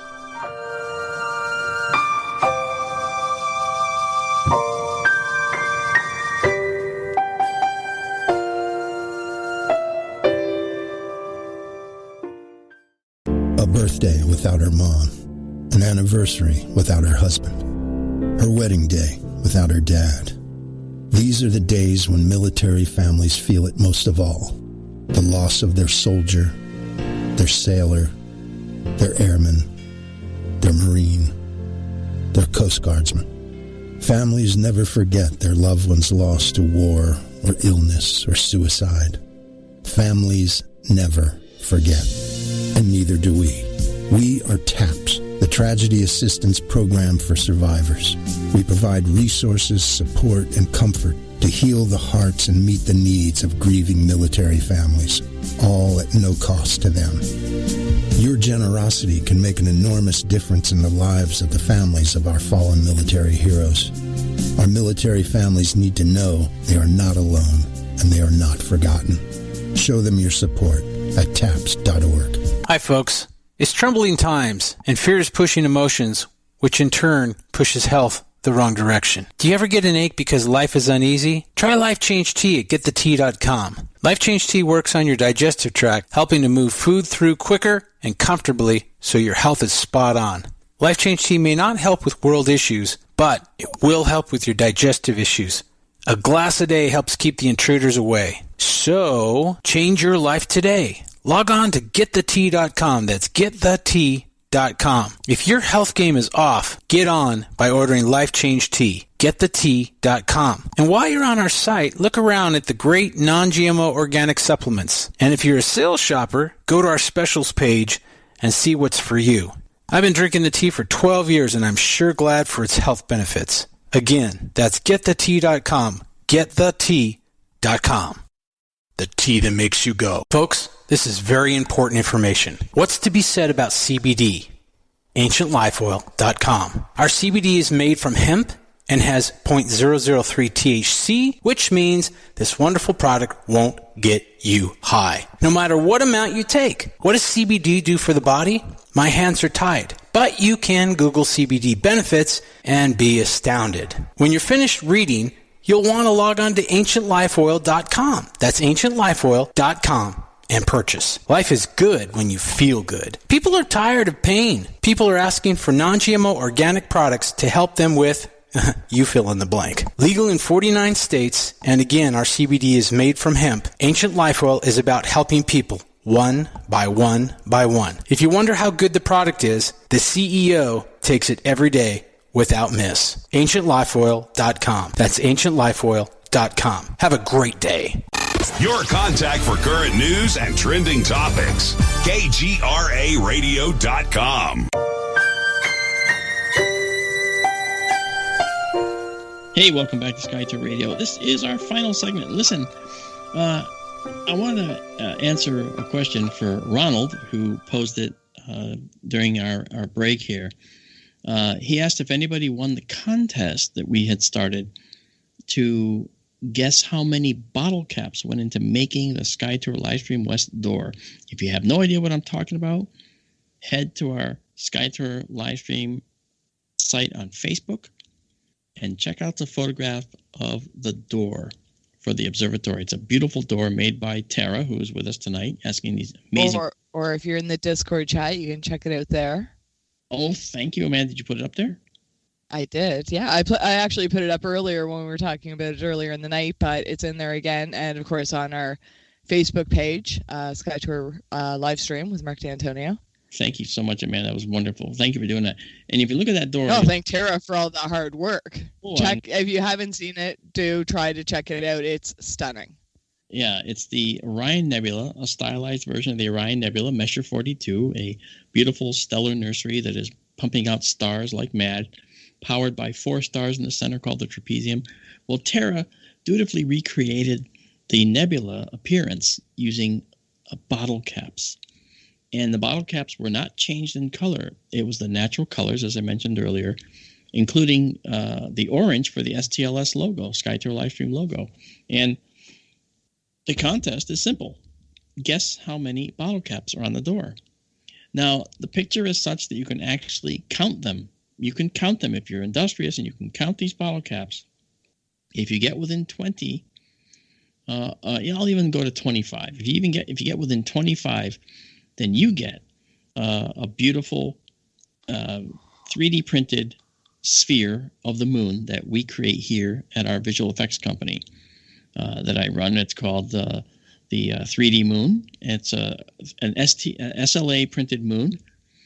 So the quality is such that you can see almost every crater, and this is only a 2.5-inch diameter moon, and you can see all the craters. They're very, very nice and beautiful. 1,327. That's one more than you said last time, Daryl. Daryl, you're still way off. Yeah. Are they only one layer thick, or did you build up on it? They're basically one layer thick, but some are folded. None of them are cut. And they do overlap a little bit in some cases. But you can see each one. You can see each and every bottle cap. So if you're industrious and you can count them, you can do it. And this contest goes for you and Amanda as well, Daryl. You can play because you don't know. Neither does I wouldn't consider myself eligible. Well, I'm sorry you have a poor self-image, man, because I think you are eligible. Yeah, you can count bottle caps just like anybody else. I don't see why you're ineligible. You're very important to the show as well, but the idea is that if you get it, I will have another winner as well from the listeners as well. So it's nothing to, make you ineligible. Oh, it's like being employed. They always have that in the rules, employees are not eligible. Well, how much are you getting paid for this? I want a raise. Well, see, based on how much you're getting paid now, I can just say, sure, And so the bottom line is that if you were making actual money to do this, as I am not either, then we might be ineligible. I'm ineligible because I know, it's not true. Venus says 750. Sorry, Venus, that's incorrect. by quite a lot, actually. You have to understand the patience of Tara. And she's an artist. So remember, artists are patient, artists are methodical, and they don't stop until the result is exactly what they want. So this is a project that changed radically over time. She didn't know what she was going to do to begin with. And I know that Tara will probably tell you this too. And Tara, you may stop me if I'm wrong here, but you asked me for some photos, and then you were going to select what you wanted for a image, if I recall. Is that correct, or am I misremembering? Yeah, that's about it. No, that's good. Okay. All right. Bill guesses. Yeah, see, even our producer can play. Bill guesses 6,336. No. And Amanda, is that your guess for 3,338? Yeah. Wow. You are wrong.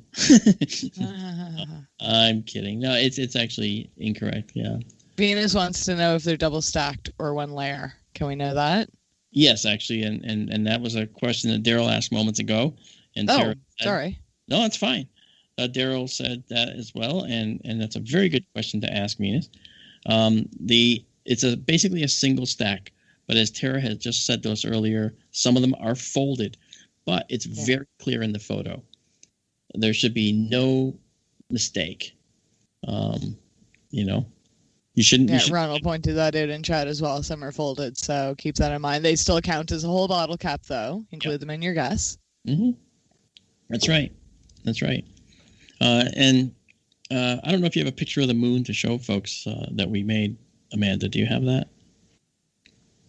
A picture of the moon you made. Yeah, the SLA, the 3D printed moon that we're offering as a reward for the person who gets this. I will look. Okay. I will look. Anyway, while we're waiting for Amanda to do that, I want to hear from Tara. Tara, what else you got for us? Well, you've got me all excited. You're talking about art projects. I know, right? It's awesome. So what art projects are on the rover? I mean, are they going to do any solar watercolors or anything, or, something cool like that? Actually, I am curious if they did put any objects like that golden recorder or anything else on the rover. And if they did this, Mark, why and for whom? They did. Yes, they did. That's right. And they did it for themselves. And I know what Daryl's going to say. I'll let him say it because there's a couple things they did. And it has to do with the rover's wheels. But if that's the one you're thinking of, Daryl. Actually, no, it wasn't. Go ahead. Okay. In the rover wheels, there are gaps in the wheels every so often. And those are by design. And they figured, why not add a little message to anyone who might figure it out? I call it an Easter egg, if you will. The rover message is when it rolls over the dirt, it leaves certain areas of dirt that are unperturbed. And if you look at it from above, it's Morse code for JPL, Jet Propulsion Laboratory. So that's kind of a cool. That is so cool. So see, they have a sense of humor. And now, Daryl, tell them yours. Well, some of these I saw on the Perseverance website. I'm not sure if they actually attached any of these, but they showed several different designs for, they're like graphic designs, naming various groups or people, whatever. But one I know they did attach is rather like the golden record on the Voyager. They had a citizens project where people sent their names in, and they mounted all these names somehow on something on the rover. I know there's like over 1 million names on it, I believe. I think it's a microdot, right? Could be. I forget the particulars of it. Yeah.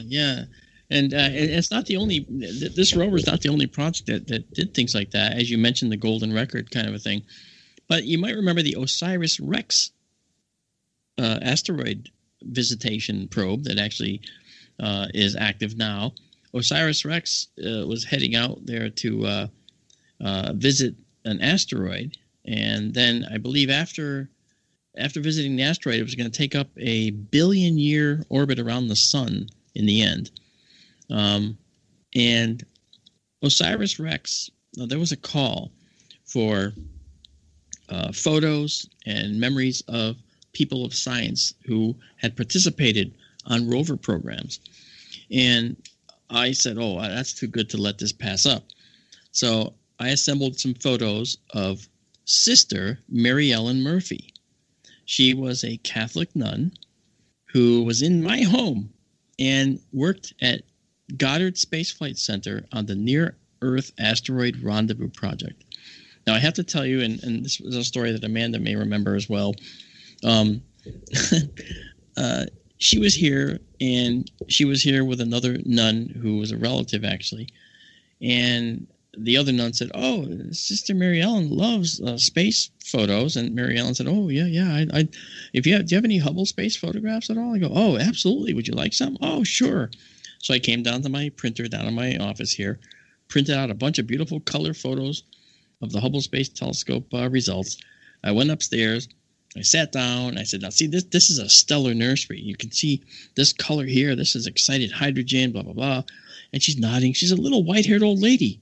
Okay, and so I'm telling her this, and the other nun, Sister Florence, was smiling, and then she broke out into laughter at one point, about 10 minutes in, and Mary Ellen's just eating this up, going, oh yeah, oh, that is so cool, yes. And she looks at me, and I go, Sister Florence, what are you laughing at? I said, is my voice cracking? What's going on? And she just says, I can't stand it anymore. He points at Mary Ellen and goes, she's an astrophysicist. I went, what? She works at Goddard on the Near-Earth Asteroid Rendezvous Project. I was like, what are you telling me? And I look at Mary Ellen, and she's like, well, yeah, you know. It's so humble, amazing. And I go, why'd you let me go through this? You know all this stuff better than I do. And she goes, well, no, I actually didn't know, some of this stuff. This is really cool to learn here. I'm like, wow. And I just went like I did the I'm not worthy kind of a bow in front of her. And that started a wonderful friendship with Mary Ellen, who was, doing her specialty was astrochemistry, actually. And so she was really linked into that whole project. And so she's one of the people that, for the first time, landed a human probe on the asteroid Eros, E-R-O-S, Eros. And so when OSIRIS-REx came up, I thought, I have got to include Mary Ellen on this. So I got a hold of them, and I said, look, I got some photos here of Mary Ellen Murphy from Goddard. And, here's a funny story, blah, blah, blah. So they took the photos I sent, and they took the story, and they put it on a microdot, and put it on the OSIRIS-REx probe. So Mary Ellen Murphy, Sister Mary Ellen Murphy, has been, immortalized for the next several billion years, and is on the OSIRIS-REx probe right now. I think that's pretty cool.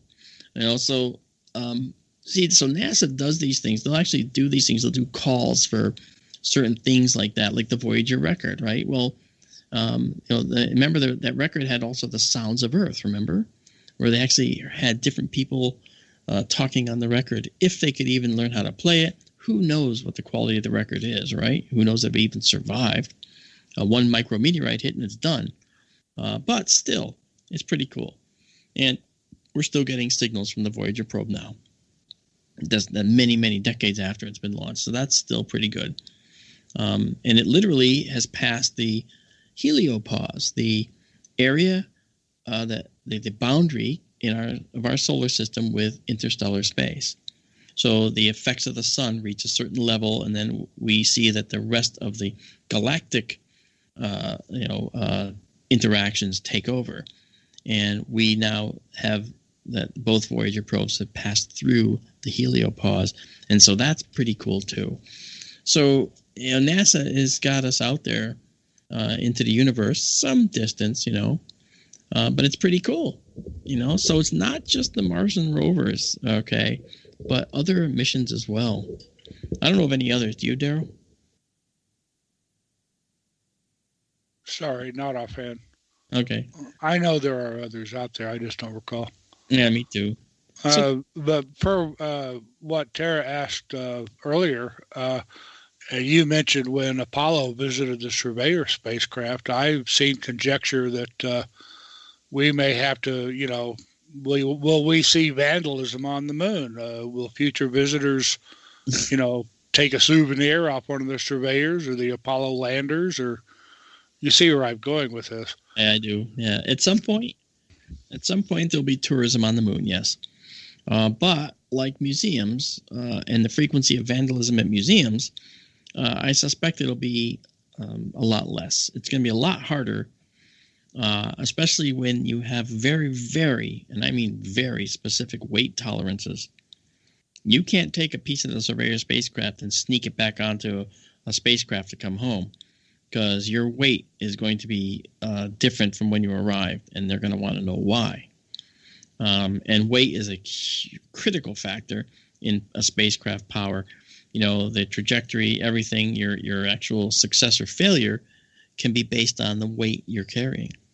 So I think that vandalism, souvenir taking, no. Vandalism, maybe.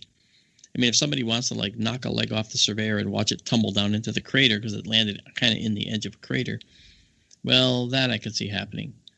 But probably not for about 100 years when no one will really care anymore. Maybe even more than that. When someone like us, we can just go to the moon, say for the weekend. Where'd you go? I went to Clavius for the weekend. Oh yeah, how was it? Yeah, gray. So I don't know, but you're right, Daryl. There might be some vandalism someday. That's a really good point. Tara, what do you got for us? Any more? Well, kind of on that vandalism issue, I'm wondering what considerations we're giving to our impact on Mars, and what kind of footprint are we leaving behind or creating? You had also mentioned that the surface is sterile. And does our trash then become sterile after a period of time?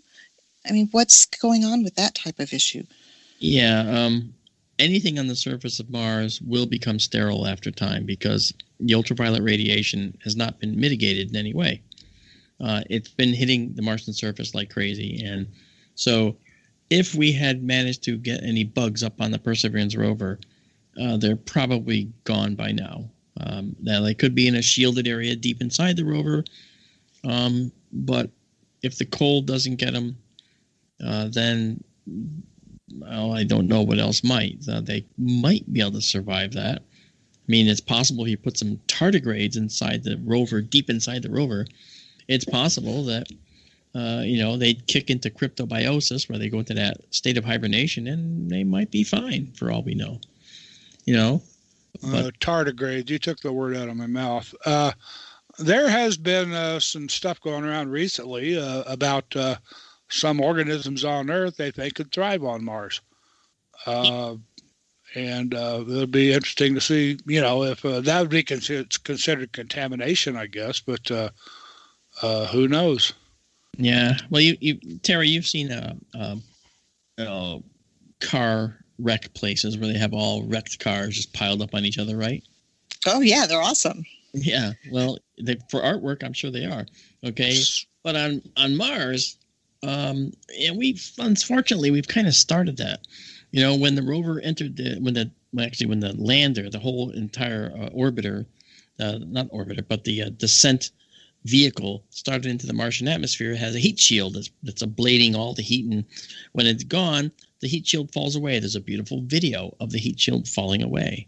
You can watch it falling to Mars. It sails down, it planes down in the light atmosphere, and that crashes to Mars.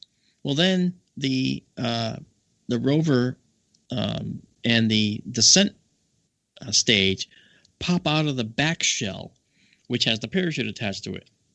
And the parachute and the back shell finish the journey down to Mars, land on the surface. The parachute, falls down to the surface. Now, that descent stage comes down to Mars, called the Sky Crane, and then it dribbles down the rover, which falls down on those cables. And once the rover's on the surface, the thing we want to get there, those cables go away, and then the descent stage, the Sky Crane, flies away several hundred yards, where it unceremoniously crashes into the surface. So just delivering one rover, we pollute it with a heat shield, a back shell, a parachute, and a crashed descent stage. So 4 things, and then, of course, the rover itself. So we're actually littering Mars, okay? And sadly, every single mission has done that. There are photos out from Perseverance of looking down on the landing site for the rover, and they show the various pieces, the parachute, the heat shield, the descent stage, etc. They show where they've crashed, and that descent stage made quite a splash when it crashed. It did. Same thing with Curiosity. When Curiosity's crashed, it did.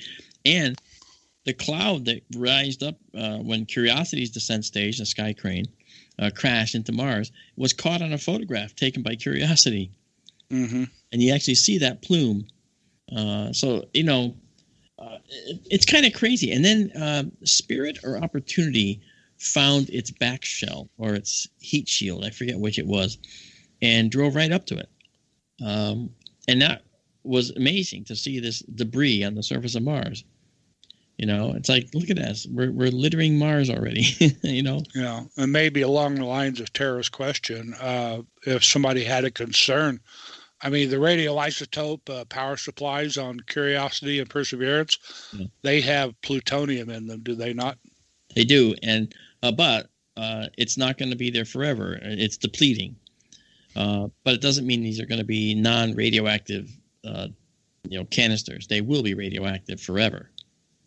But the fuel is depleting, so they're going to run out of electricity, but the residual radiation won't be anything to power or provide electricity or heat, but it will be radioactive. Right. That was my point. Yeah, these RTGs, though, they've actually flown them into concrete barriers. They've struck them with missiles. They've dropped them from high altitude onto concrete just to see if the canisters would rupture. And they have not. They're actually quite resilient. I'm pretty amazed. So, Tara, I think we might have time for one more question. Okay, so I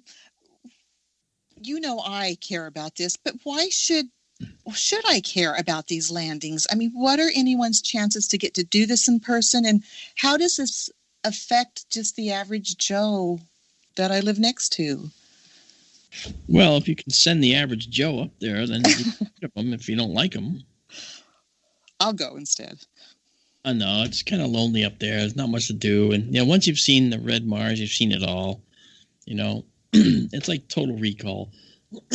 So I think that's it. It's kind of crazy. But you know what? People ask me, I got asked the other day, would I go to Mars if I had the chance? And I said, no. What? Are you kidding me? You're an astronomer. Blah, blah, blah, blah. I go, yeah, I know. I am. But guess what? I don't want to go to Mars. Mars is not a place for humans yet. Maybe if reincarnation's a real thing and I come back in 500 years and there's a Martian colony, you bet your butt I'll go to Mars. Sure, for an extended vacation. By then you could go into some kind of cryo sleep maybe or something. Or by then maybe we'll have the Alcubierre drive and we'll be able to zip over to Mars in about 17 minutes. Not a bad thing. Even if it took 2 hours, I'm okay with that. So that'd be pretty cool. But right now it's just not a place for humans. It's just not.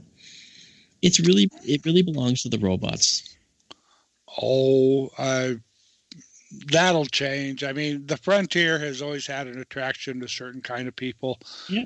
And I'm sure that Elon Musk has people lining up to go to Mars. He does. Hey, what was once frontier is now settled humanity. No, that's true. That's the way it works. California is now settled way more. And per Tara's question, I mean, back during Apollo, people got bored with it after a few missions, but hopefully SpaceX and the shuttle and all this stuff, it has helped refire people's imagination and something to look forward to. It has indeed. Tara, I want to thank you so much for joining us again to ask us these wonderful questions, and we look forward to more from you. Thank you so much. Yeah. Amanda, thank you so much for joining us tonight. As usual, you're marvelous as always. Oh, thank you. Fun show. Yeah. And Daryl, thank you so much. listening to everything you contribute, man. It's good to have more of a discussion with everybody, I think. It feels so much better. For sure. Yeah, I like it a lot. And Bill, thank you once again for being our amazingly incredible producer. Probably the only real producer KGRA actually has. Okay. And the others pale in comparison, other than you, Amanda. Don't tell him I said that, because I know you're going to be doing some of that. Shh, don't tell him. In any case, folks, you've done it again. You've, not wasted, but you've enjoyed another 2 hours here of Sky Tour Radio with Daryl, Amanda, and I, and now Tara. And I want to thank you for joining us, and we will see you again next week. We'll have another show. I think it'll be a live show next weekend as well. And until then, when you go outside, folks, keep looking up. Except while you're driving. Good night, everybody.